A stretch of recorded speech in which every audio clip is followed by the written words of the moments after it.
Bonjour à toi, dans cette petite vidéo, laisse-moi te montrer la voix de Ragnar Crimson. Ouais, là j'ai pas de jeu de mots, donc si t'en as un, je veux bien.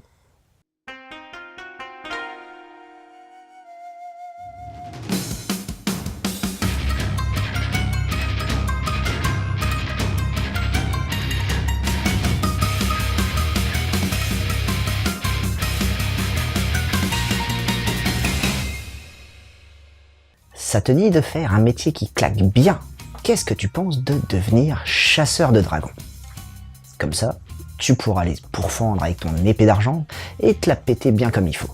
C'est ce que Ragnar a décidé de faire comme métier. Par contre, il va pas pouvoir se la péter tout de suite car niveau force, on repassera. Il fait plutôt partie de la catégorie des faibles. Heureusement pour lui qu'il est accompagné de Leonika, une chasseuse d'exception, qui peut se targuer d'avoir tué beaucoup plus de dragons que n'importe quel chasseur. Comme tu peux t'en douter, Ragnar rêve pas trop de gloire vu ses capacités.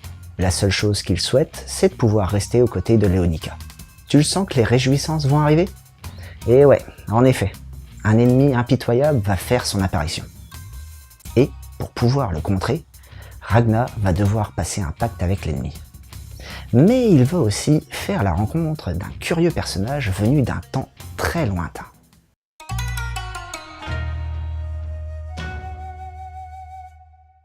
Comme tu as pu t'en douter, on est sur de la Dark Fantasy.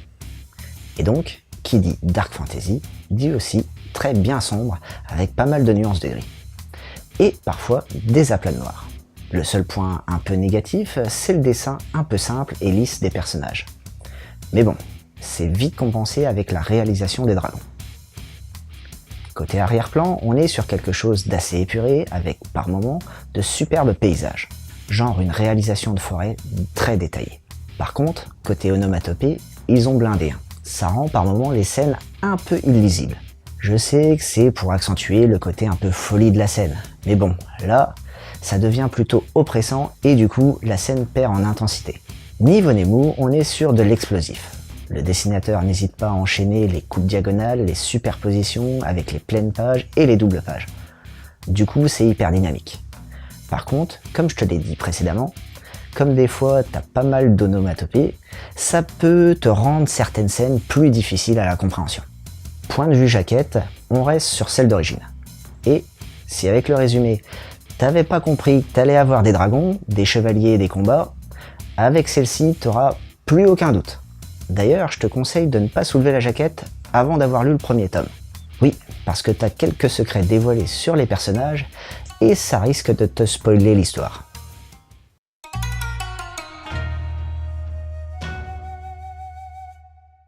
À la réalisation de ce manga, on retrouve le mangaka Kobayashi Daiki. Alors il n'est pas trop connu encore en France, mais au Japon, Ragnar Crimson est son troisième titre. Il avait publié auparavant Sky Blue et Satsui no Senki, qui sont des shonen action fantastique. Avec ce titre, on reste donc un peu dans la même lignée que les précédentes réalisations. Bon, sinon qu'est-ce que j'en ai pensé? Alors, je t'avouerai être agréablement surpris par ce titre. Surtout du côté du scénario plutôt que sur le dessin, comme tu aurais pu t'en douter. Alors, qu'est-ce qui fait que j'ai apprécié ce manga? Tout d'abord, le rapport avec la temporalité. Bon, vu que t'es arrivé jusqu'à ce moment, dans Mangado, je vais pouvoir te révéler le mystérieux personnage qui n'est autre que Ragnar, mais du futur. Le fait, justement, de faire intervenir le futur pour reformater le présent est un processus qui me plaît assez dans les grands classiques du cinéma. Tu le retrouves dans Terminator ou encore Retour vers le futur. Alors, je te vois venir. Tu vas me dire que c'est pas hyper original, mais la réalisation est très bien faite. En plus de ça, Ragnar voit par moments le futur qui devrait se produire. Du coup, ça te permet de voir un peu les modifications que les actions du présent ont sur le futur. Autre point positif, c'est que t'es pas sur du dragon classique. Ici, les dragons ont leur spécificité, et en plus, il y a une sorte de gradation des dragons qui est mise en place. En parlant de dragons, comme je te l'ai sous-entendu dans le résumé, Ragnar va s'associer avec l'ennemi. Et pas des moindres, car c'est un seigneur dragon du nom de Crimson. Ce Crimson, c'est au passage un personnage assez particulier. C'est un dragon qui veut éradiquer les dragons, tout en sachant qu'il devra mourir à la fin.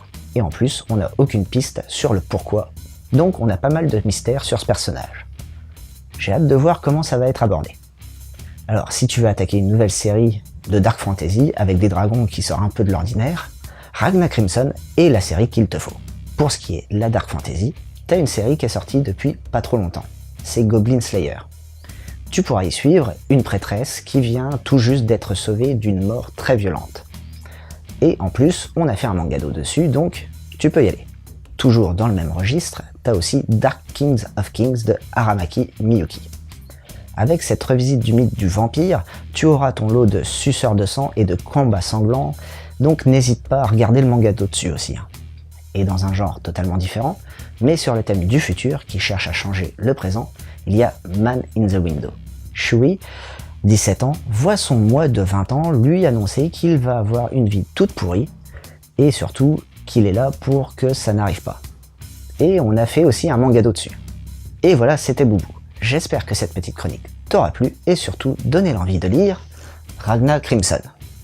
Allez, je retourne à mes rêves de pourfendeur de dragons et surtout, n'oublie pas de suivre la voie du manga.